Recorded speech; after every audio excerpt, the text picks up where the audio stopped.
What's up, boys and girls? It's your boy Johnny, aka Crew90, joined today by Cheyenne, aka my wife. And today it is officially Christmas Eve. Well, not technically as of right now. We still got like 2 hours until Christmas Eve. But by the time you see this, it will be Christmas Eve. So, in the spirit of the holiday, we're gonna do a Christmas video, kind of. So, I'm gonna start us off by just saying this. We're gonna do this first. I'm gonna give you a couple Christmas movies. Well, no, I'm gonna give you a couple movies, and I want you to tell me, is it a Christmas movie? Got it. Okay, so we'll start with the obvious one. This is, I'm sure you're already even thinking it. This is the number one movie that people are like, is it a Christmas movie? Your hair is in your face. Die Hard. Yes. Die Hard. Literally thinking Die Hard in my head. I was picturing the one guy falling off the roof. So yeah, 100%. I used to watch that every single Christmas. Okay. Love Die Hard. Die Hard Big Christmas fan. movie. All right, now we're gonna get there. Gremlins. Yes. Yeah? 100%. Wow, okay. Gremlins is amazing. I went through the whole list of these at work earlier today to see if anybody else would think they were or weren't, and nobody thought Gremlins was, so I'm impressed. I thought it was. It's 100% a Christmas movie. Oh, and for the record, I think Die Hard is a Christmas movie too. Yeah, 100%. Like, But, if you see a Christmas tree in there, it's a Christmas movie. Okay. What if it's like one of those Christmas tree like air fresheners, just like hanging? No.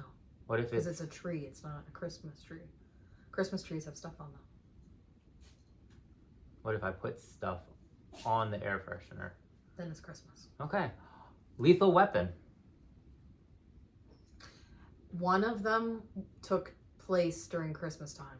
Yes, it did. So The original one- Lethal Weapon. So then that one, but not the other ones. The original Lethal Weapon took place during the Christmas season. Mhm. So, yeah. Okay, so that's a Christmas movie? Mm-hmm. Okay. Alright, is anyone watching even gonna know the movies that you're talking about? Hopefully. Trading Places. I don't know what that is. That's the one with Dan Aykroyd and I don't know who Dan Aykroyd is. oh my gosh. I don't know who Dan Aykroyd And it's got is. Eddie Murphy. I know who Eddie Murphy is, but I don't know. The only movie of his that I know is Dr. Dolittle. Okay, well, Trading Places basically, they took a very wealthy man and suddenly bankrupted him, and he turned him into basically like homeless. Was it with the two rich dudes that were like, ha ha ha, like this would be a funny thing to do to Yes. somebody? So I do know that movie, but I cannot picture the main guy like at all. So it takes place during Christmas. In fact, it is so much a Christmas movie that like a third of the movie, Dan Aykroyd's character is in a Santa suit. But all right, you don't seem to know this movie though, so I think that you're gonna have to just Christmas or not Christmas. Christmas. Are you saying Christmas? Okay. Christmas. Here's the last one of these. Rent. I don't know. I don't know it. Rent? You don't know Rent? No, I don't know Rent. We're supposed to be a part of the Lijabijatika crew. I don't know it though. I know. What's the other one? Because I know it's like a musical thing, but I never seen it before and I don't know anything about it. But that one with the guy in like the fast car and there was like the Australian chick and they were like dancing and they like all had black shirts on with the like sleeves rolled up and one of the chicks like dyed her hair pink on accident. Grease? Grease. Yeah, Grease. I know Grease. What does that have to do with Rent? Isn't it like the same thing? No? Wow. You are gonna get us canceled. Sorry. I don't know. Well, Rent starts on Christmas Eve and the movie ends on Christmas Day a year later. So then it's a Christmas movie. I mean, I agree, Because you told me. but Sorry if you can hear our cat sneezing. He's sneezing. He has kitty asthma. He's being treated for the kitty asthma. he's also being a little butt munch right now because he knows that we're filming and suddenly has decided To sneeze. and just do backflips and half the jingles you're hearing aren't these, they're him. Okay. All right. So moving along. Okay. Home Alone. Now, we know that's a Christmas movie. There's no question there. But going in depth on the movie Home Alone, I want to ask you, in this movie Home Alone, pop trivia, how many kids were supposed to be going to the airport? Oh, that's gonna be hard. 1, 2,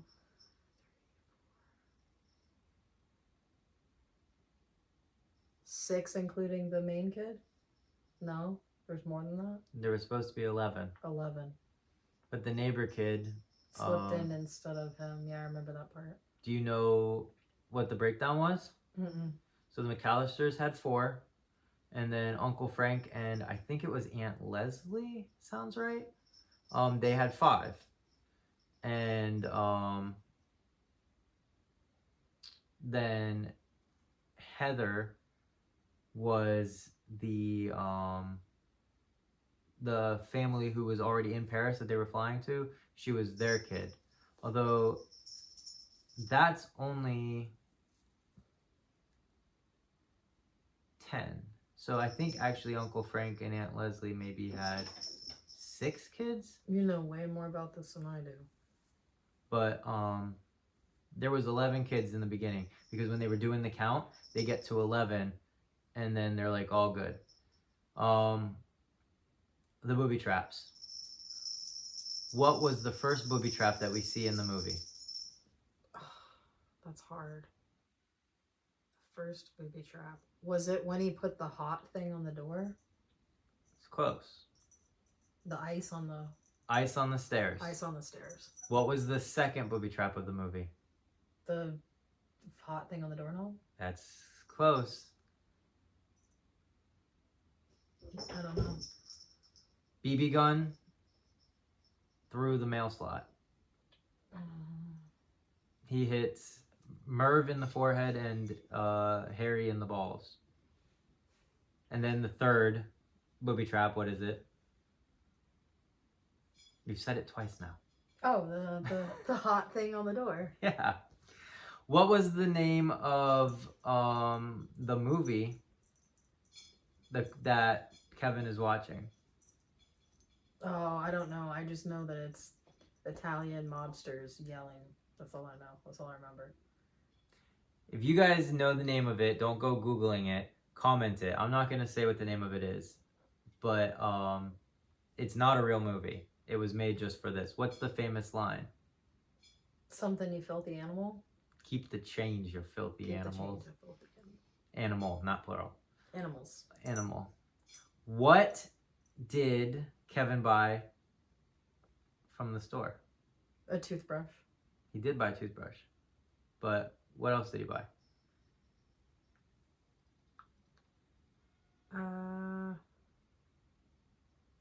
What does he say out loud? The eggs, milk, and fabric softener. Didn't remember. All I remembered was the toothbrush. You know his total bill only came out to about $19 and some change. And so he paid with a $20 bill. In 2020, that same bill, that same total was $44. And in 2024, that exact same grocery list cost roughly around $80. Shut up. 100%. I don't like hearing about that, man. I like, let me live in my delusion, because I don't want to know. Like, I know people be paying like cents not that long ago. I don't even want to hear about it anymore. I saw some guy, sorry, I'm not going to get too off track for all you people who don't have ADHD, but I saw a guy the other day, he posted what he got at Publix. This man got 4 things, and it was $120, and one of the things was toothpaste. Dang it, I did the thing. Sorry, I did the F word. That's okay. So one of the things was toothpaste? Yeah. Okay. What did... Well, I already told you what the bad guys' names were. What were the names, though? Did you even catch it? Merv and... I don't know the other guy's name. I can't remember his name. Harry. Harry. What did they call themselves? What did they do? The wet bandits. The wet bandits. And what did they do? They flooded the houses they robbed. He would turn the sink on and clog it with a towel. And then last question, trivia of this movie. I already said this as well, but where was the family supposed to be flying to? The Paris? Paris. Good. Cool. You got that one pretty well. Bonus question. What movie did they go to New York? That was the second one. That's pretty good. Pretty good. He went to Trump Tower. And he had the pigeon lady. Yeah, she was pretty dope. Mm-hmm. Okay. So while talking about Home Alone, what's your take on the bad guys? Who actually? I want to know who is the bad guy of the movie in reality.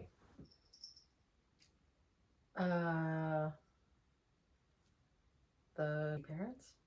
Ah, so you say the parents. I mean, the parents are definitely responsible. They left their kid there. So most people say, obviously, the bad guys are the bad guys. The robbers are the bad guys. But I say the robbers are just doing what robbers do. They're pretty straightforward. They're just trying to sack the place. They only turn kind of homicidal because he's beating the crap out of them. Yeah, he turned maniacal. He's like, so like stabbing them and burning them and shooting them. Paint cans. So like God, I love that movie. A lot of people are like, oh, the bad guys are the bad guys, but like in my opinion, they're robbers. They're just doing what robbers do. They thought the house was empty, but then you got Kevin over here. He could have called the cops, and I understand the theory that he was intuitive enough to recognize Harry was or Merv, whichever one was I can't remember which one was which, but he recognized him as having dressed up as a cop on Christmas Eve, but he might not have been intuitive enough to realize that he was impersonating a cop and may have just thought he was a cop and was just a bad cop. He was a dirty cop. So there's the theory that Kevin McAllister didn't call the cops because he was scared because one of the bad guys was a cop. Now, the director has come out and said that, no, you're not supposed to read that far into it. He just didn't call the cops. But so then that brings us around to, I think Kevin is the bad guy because any normal kid... You think the kid is the bad guy? Yeah! All he had to do was run out the back door and go to the neighbor's house. Or literally just hide, let the robbers rob the place, and then leave. But instead, he decides to frickin' go MacGyver on them. That kid has problems. That kid needs to go to a school counselor. We got 3 kids. If little Dylan was at home one day and all of a sudden a robber comes and opens up the door, is he gonna be like, "Oh, welcome to the jungle, bitch"? No, he's gonna go hide, or he's gonna run out the door to our neighbor's house. He's not gonna go grab a blowtorch. So basically, what you're saying is that Kevin McAllister all along was like a sociopath murderer, and this was like his coming out. He's like, finally, it's my time now. He probably watched a little bit too much Michael Myers. Oh my God. I think he's the bad guy. I never thought about it like this. The first thing I ever thought when I watched this movie was, I get that there was a ton of kids in the house, but you, like, as a parent, you just know. So like, yeah. You are, when you have that many moving pieces, you're not just like, well, fine, whatever. Like, you're attentive. Like, you know who's where and who's doing what. Second of all, ain't nobody taking no 11 kids nowhere like that. Like, that to start with. I think it was 4 and 6. That was the breakdown. I guess they already had 6 kids. But she knew she put him up in the attic. Like, she knew where she put him. Kevin had 3 siblings, and then there was the one girl, Heather. She was the oldest that was helping with the count. She was the child of the aunt and uncle who were already in Paris. But then the aunt and uncle that was also there, they had to have had 6 kids then. I thought they only had 5, but it must have been 6 because I know there was 11 kids total.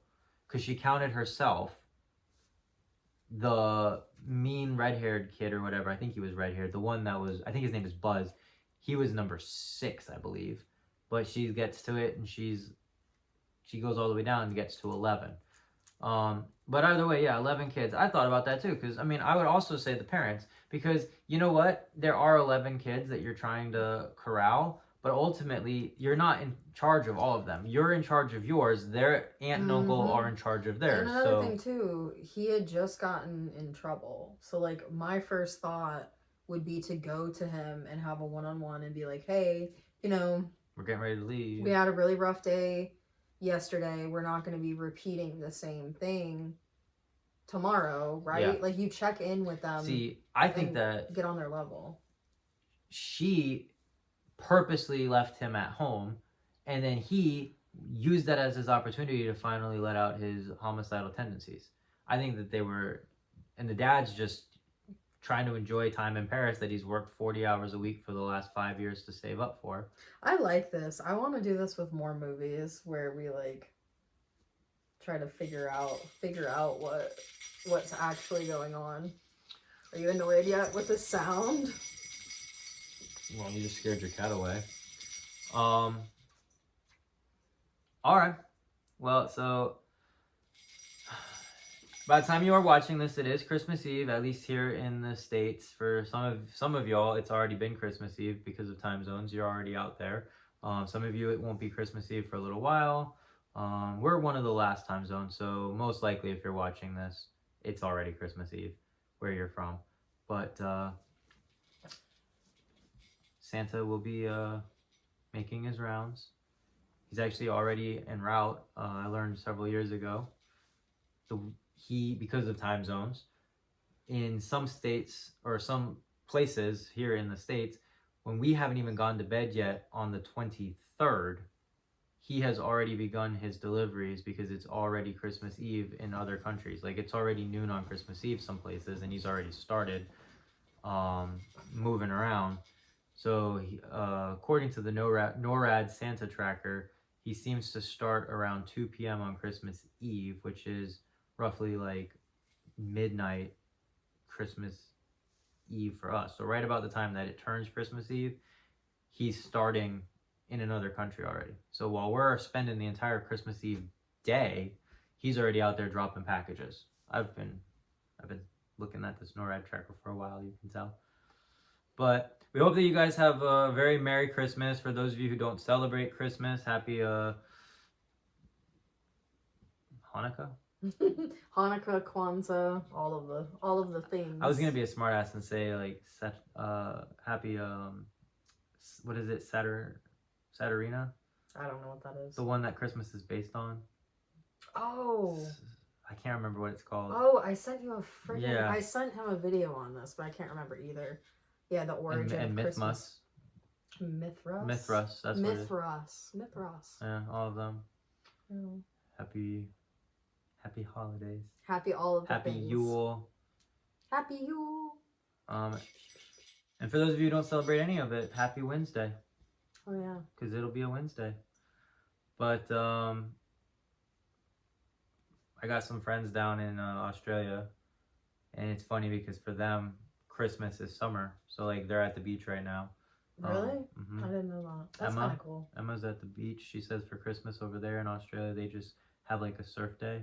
Do they celebrate Christmas? They do celebrate it, but she said that's why they also do Christmas in July. Remember we mailed her. Because it's cold in July. Remember we mailed her a Christmas in July postcard. That's cool. Because that's why they do that, because it's cold. That's why people go there in December. And then in December, so like she will celebrate Christmas on Christmas, but she said in Australia it's more like just like a beach day and you just get together, but like the whole Christmas thing with the snow and everything, they do that in July. That's why we mailed her a Christmas in July card. We need to mail her another card. We do.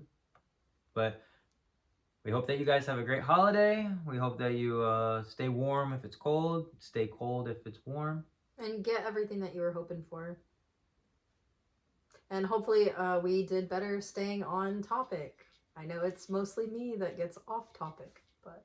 You still dropped 3 quacks. 3 is better than the 5 from last time.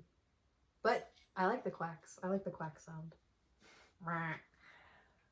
Merry Christmas, and we're gonna end this up now. Alright, bye. As always, it's your boy Johnny, aka Crew 90. Joined today by Cheyenne, aka my wife, and we'll catch you next time.